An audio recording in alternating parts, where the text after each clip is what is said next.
A new warning from the FBI now to state election officials after recent hacking attacks on voting systems. U.S. intelligence officials tell NBC News that Russian-based hackers have been trying to break into voter registration databases in Arizona and in Illinois, where data from as many as 200,000 voter records may have been accessed. FBI Director James Comey commenting on it today in Washington. We take very seriously any effort by any actor, including nation states, maybe especially nation states, that moves beyond the collection of information about our country and that offers the prospect of an effort to influence the conduct of affairs in our country, whether that's an election or something else. I don't want to comment on the particular, but those kinds of things are something we take very, very seriously. Joining me now is California Democratic Congressman and ranking member of the House Intelligence Committee, Adam Schiff.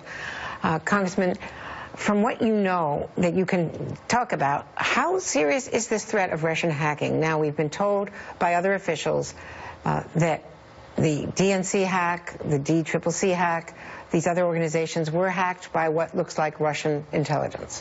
I can't speak to the private information, but just on the publicly available information, it's certainly plain that Russia has the capability to do these kind of hacks, has the incentive and the motivation, has a history of doing these kind of hacks. And it's not really a question about whether Russia can hack into election systems. They have the ability to do it. The question is just whether they will do it. And that's an intolerable situation. I think given the state of where we are in terms of the cyber world, for a Secretary of State anywhere in the country not to have a paper trail is pretty much negligence, because you could throw into question elections by the capability they have, particularly with online voting.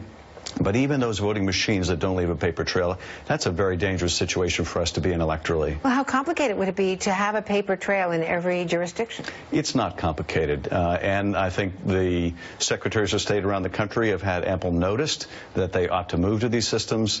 We haven't tried in Congress to mandate that unsuccessfully.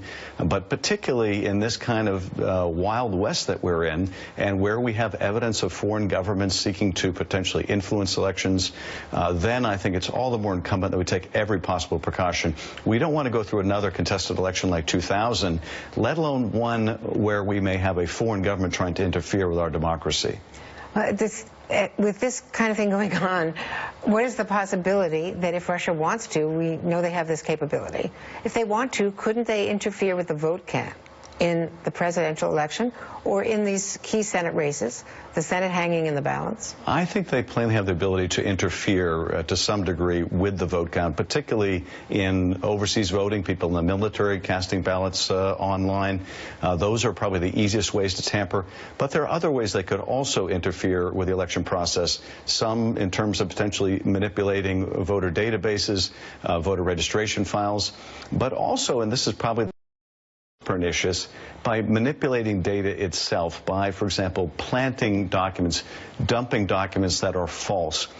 For example, you can imagine in the DNC hack, if the hackers wanted, they could take photo images of fake documents, something that would be very hard to prove were fake after the fact, that suggest potential criminality of people. And that's the kind of really malicious interference that keeps me up at night. Now, at the same time, on the separate subject of the Clinton emails, and we've seen all of this stuff coming out, demands by many of your Republican colleagues for a special prosecutor.